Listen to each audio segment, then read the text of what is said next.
Extremely Wicked, Shockingly Evil and Vile, the new Netflix movie starring Zac Efron, Lily Collins, Jim Parsons, and John Malkovich. Now, if you have no idea who Ted Bundy is, Ted Bundy is one of America's most notorious serial killers, and this movie was based on the book written by his longtime girlfriend, Liz. Now, these two, the movie starts with them meeting in a bar, and he seems to be Prince Charming, and she progressively falls in love with him. And then we start getting into him being accused. He gets arrested of these murders. He goes to trial a few times. And then at the very end is the major trial in Florida, which is the first ever televised court case in the history. And this was very interesting and well done. It was very much like a documentary style movie, but I enjoyed that. I didn't mind it. It kind of cut back and forth a few times, but I liked it. Performance-wise, Zac Efron did a really great job. He took on a monumental task of portraying this notorious serial killer. And the way I know he did a good job is because at some points in the movie, and I know who it is, it's Ted Bundy. We know he did these murders. He confessed to it. At some points in the movie, I was doubting him being guilty, okay? And as weird as that is, but with Zac Efron playing this part, with the way that he was delivering the dialogue, the way he was looking at, the other characters and at you, the audience, it made you feel like he was innocent. And that is insane for me to say because it is Ted Bundy.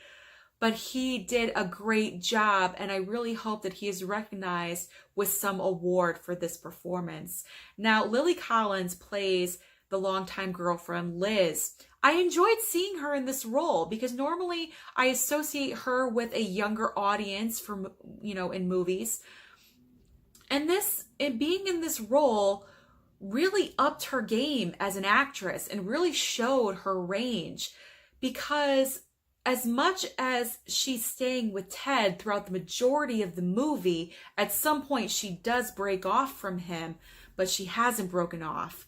She's still, watching the court case every day on TV. She's smoking, she's drinking. Her life is in a downward spiral, really. And it was very interesting to see how she played that role. And I enjoyed seeing her in this part. And I hope in the future she has more parts like this. This movie really opened my mind to things that I did not realize, that I didn't know about. I did not know that he had a longtime girlfriend. I thought that he just committed murders and was not capable of even having a loving relationship with anybody. So that was interesting. I did not know that he escaped from jail twice. No clue. That is so scary.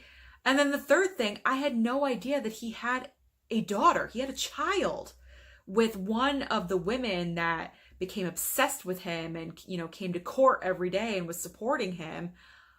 I could not believe that.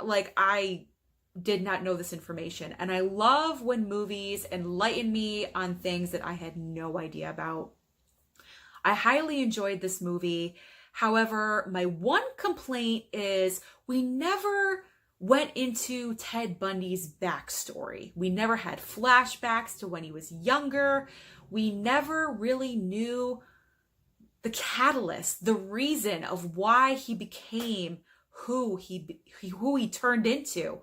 We never knew what happened. Did anything happen for him to turn into this vicious serial killer? Or was he just programmed wrong? Was he like this from birth?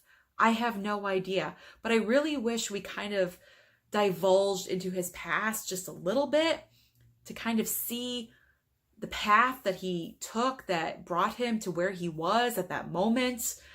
That's my only real complaint about this movie.